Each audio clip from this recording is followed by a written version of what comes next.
who, for them, the Church of Science and the doctor at the apex of like the pyramid of science has become like a religious article of faith.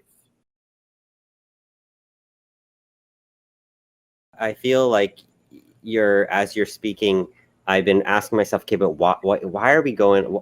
Who's going along with it, and why? And I think of like, my father's been a very successful businessman. My earlier life, I was around people with a lot of money. Okay, and the more that you step into those worlds, there's just a deep, further and further disconnection from the ground, from life, from like physical nature, environment, from real, deep, lasting human connections and relationships.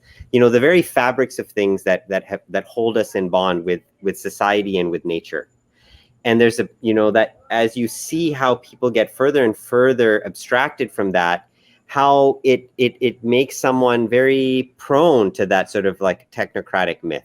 Like you're already somehow disconnected from it, so now your mind can just soar into that, and it's somehow something that the more and more people get disconnected from the earth and from the real bonds of human connection and relationship, the more easy it is and the more natural it is, it almost seems to just go along with that mythic substructure, the technocratic one that we're talking about, right? I mean, that just seems to be what's happening. I don't know how intentional it is, but I can see why it happens, though. Yeah, I mean, well, for me also, Agamben's perspective helped me to understand why the people who are most seem to be most complicit, or most have got along with this with the most enthusiasm in a way, seem to be like secular liberals and progressives, who, for them, the Church of Science and the doctor at the apex of like the pyramid of science has become like a religious article of faith. And vaccines as the great example of how modern medicine has this, life-giving power.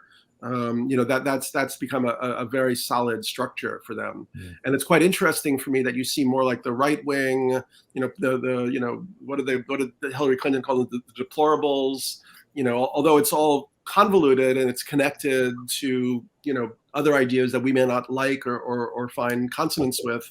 They're in the U.S. and around the world, the ones, with a sort of seam of, neo-spiritual, people who used to seem kind of left-wing, they've kind of joined forces as the anti-vax contingent. It's quite fascinating. And the secular liberals and progressives, who are like with, Biden, and with Fauci have become kind of like, in a way, from my perspective, almost like authoritarian, around, for instance, like the mask wearing and so on. And then, as I mentioned before we started, I'm right now, before today, I was, before we came on, I was trying to speed read, RFK Jr.'s new book on Fauci.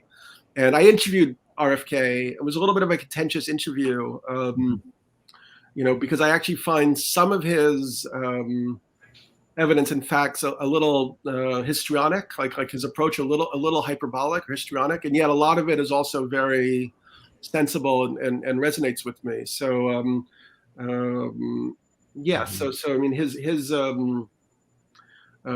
perspective, well, I mean, he lays out and he has it all, going over the footnotes and going back to the original articles, that, for instance, Fauci himself said early on that mask wearing was basically a symbolic gesture, and there hasn't really been, cloth masks that everybody's still wearing on the subway. There's for a healthy person to wear a mask seems to have more negative health effects for that person than to have any positive benefit for society. And yet this has become, a wildly, conscripted idea. And you see people in their cars alone wearing masks, or walking along the street, or on a jogging on a path, or a bicycling wearing masks. There's absolutely no, scientific or medical justification for that whatsoever. So it almost feels like people want to conform, to have this like badge of conforming, with this new paradigm, which is I find very eerie.